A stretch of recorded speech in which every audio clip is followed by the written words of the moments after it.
Hello you guys, it's Grace, and today I am going to be doing the 2023 mid-year book freakout tag. So my goal is 75 books this year, and according to Storygraph, I am on track. Without further ado, I'm gonna stop blabbing and we're gonna jump into the video. So first things first, we have the best book so far of 2023, and for this one I could not choose between two, so I wanted to spend a little bit of time celebrating both of them. The first book is Malibu Rising by Taylor Jenkins Reid. I loved it so much. I loved the characters, I loved the premise, I loved that it switched between two different times and two different stories. Let me find my favorite quotes. Maybe our parents' lives are imprinted within us. Maybe the only fate there is the temptation of reliving their mistakes. Maybe try as we might, we will never be able to outrun the blood that runs through our veins. Or maybe we are free the moment we're born. Maybe everything we've ever done is by our own hands. And finally, the last one. She had to choose what of the things she inherited from the people who came before her she wanted to bring forward, and what of the past she wanted to leave behind. This book just, the characters, the plot, all of it. The other best book I've read so far is A Little Life by Hanya Yanagihara. This book, I still cannot stop thinking about this, and I read it. It's probably been about a month since I finished this book. This book had probably some of the best characterization of any book I've ever read. It had just this wonderful ability to make every single character in the book feel real. I felt like they were my friends. I felt like I had known them for years. I mean, it is a chonker of a book, so I feel like I did get a lot of opportunity to get to know the characters, but even if it was shorter, I feel like I would have had the same feeling, because 100 pages in, I already cared so much about every single one of these characters. And, oh, I love this quote as well about friendship. The only trick of friendship, I think, is to find people who are better than you are. Not smarter, not cooler, but kinder, and more generous and more forgiving. And then to appreciate them for what they can teach you, and to try to listen to them when they tell you something about yourself, no matter how bad or good it might be, and to trust them, which is the hardest thing of all. To be alive was to worry. They all sought comfort, something that was theirs alone, something to hold off the terrifying largeness, the impossibility of the world, of the relentlessness of its minutes, its hours, its days. It's just so good. Okay, this one just was filled me with existential dread, so I have to share it with you as well. How do any of us know our lives are meaningful? That is the million-dollar question, isn't it?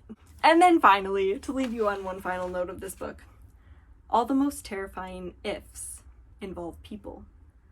All the good ones do as well. Okay, let's move on to the next question. Best sequel so far? This may be the first year in my entire existence that I've never read a sequel. So I actually haven't read one yet in 2023. New release I haven't read yet. I have two for this one. First is Chain of Thorns by Cassandra Clare. This is the third book in the Last Hours trilogy, and I haven't read the first two books either. They're right here, but I will get to this series, hopefully, by the end of the year. The other new release I'm looking forward to is Happy Place by Emily Henry. I really would like to get to it because I've liked everything else that Emily Henry has put out, so I'm excited to see what her newest book will be all about. Similar to that, my most anticipated book for the rest of the year is The Fragile Threads of Power by V.E. Schwab.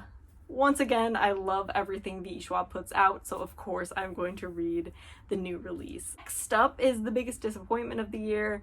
This one honestly shocked me because everyone I have heard talk about this book has loved it, and I have loved another book that this author wrote, and that book is Circe by Madeline Miller. I loved The Song of Achilles.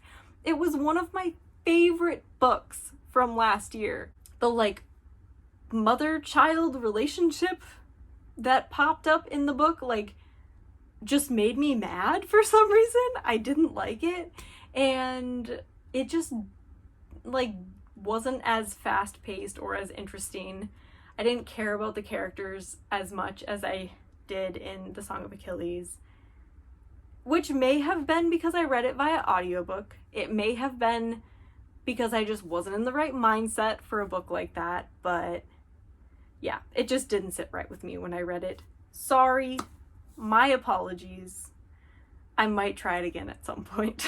The biggest surprise of the year so far was Girl, Woman, Other by Bernadine Evaristo.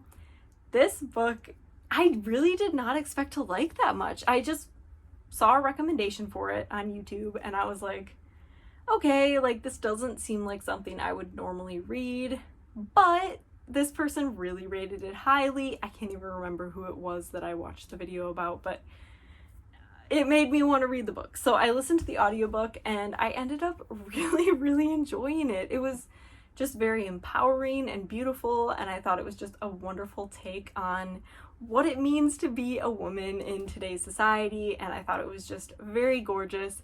So I ended up really enjoying that book. Newest favorite author, Taylor Jenkins Reid. I haven't read any other books by her yet, but I have, I think, 2 of them on my shelf, and I plan on reading them before the end of the year. They're also on my reading list for my master's degree, so I have to finish them. I also don't know how it ends up that every single year, regardless of how many books I've read in that year, I always end up having duplicates where I end up talking about the same book several times in the video, but that's okay. Newest favorite character is Jude from A Little Life. I would die for Jude. He deserves the world, and that is all. A sweet bean. Newest fictional crush. I didn't really read a lot of books this year that I was like, oh yeah, I'm like really crushing on that character. So I'm gonna have to go with Graham from All Your Perfects by Colleen Hoover. This book was not perfect, in my opinion, and neither was the relationship or Graham, but of all of the like swoon-worthy fictional men that I have read about this year, I think Graham probably takes the cake. He just was very sweet and had limited red flags. Next up, we have a book that made you cry, which I bet, based on the books I've talked about so far, you will never guess what it will be. It's A Little Life. Don't read this book if you are not prepared to be emotionally demolished. This book will crush your soul and then you will thank it. I was not prepared. I read the trigger warnings, I read the reviews. I was not prepared for the level of emotional destruction that this book wrought upon me. But I loved every second of it. And I don't know what that says about me, but read this book. But also read the trigger warnings first. Next up, on the other side of the coin, we have a book that made you happy, and for this one I'm going with Beach Read by Emily Henry. So basically, the premise of this story is that 2 authors, one that writes literary fiction and one that writes romance novels, end up switching genres, and they try to like write the opposite person's genre for the summer. And there's romance and humor, and it's just such a good book. I enjoyed every second of reading this one. Next up, we have the most beautiful book you've purchased or received so far this year, and for that, Chain of Thorns by Cassandra Clare. This is the only book I have purchased or received this year. Okay, wait, that's a lie, actually. I forgot I bought these books. I bought them at AWP in Seattle this year. Grey Wolf Press for these 2. So we have Voyager and Life is Everywhere. But just wait. This is a Milkweed Editions book, and this cover is gorgeous. Look at that. Look at the flowers and the little bees.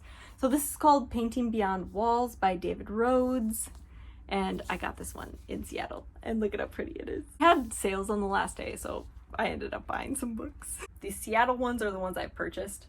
Chain of Thorns was a gift, and all 4 of them are gorgeous. Okay, and now we're moving on to the books I want to read before the end of 2023. So all of these books are on my reading list. I'm not going to go a whole lot in detail for describing them. I probably will be making a video talking about my reading list for my MFA, so I might talk more in detail about these books there. So I'm just going to talk briefly about some of the books that I would like to finish before the end of the year, which probably means before the end of the summer, because once the semester starts, free time doesn't exist. We have Mexican Gothic by Silvia Moreno Garcia. Next up, we have Never Let Me Go by Kazuo Ishiguro. Then we have The Seven Husbands of Evelyn Hugo by Taylor Jenkins Reid, also Daisy Jones and the Six. And then my next read that I will be getting around to is The Setting Sun by Osamu Dazai. Anyway, that is it for my mid-year book freakout tag. I am so excited to share all of this exciting stuff with you guys, and I look forward to seeing you in my next video. Please like this video if you enjoyed it, comment below what you have read so far in 2023, and subscribe to my channel, and don't forget to hit that bell icon so you get notified whenever I upload a new video. I'll see you next time.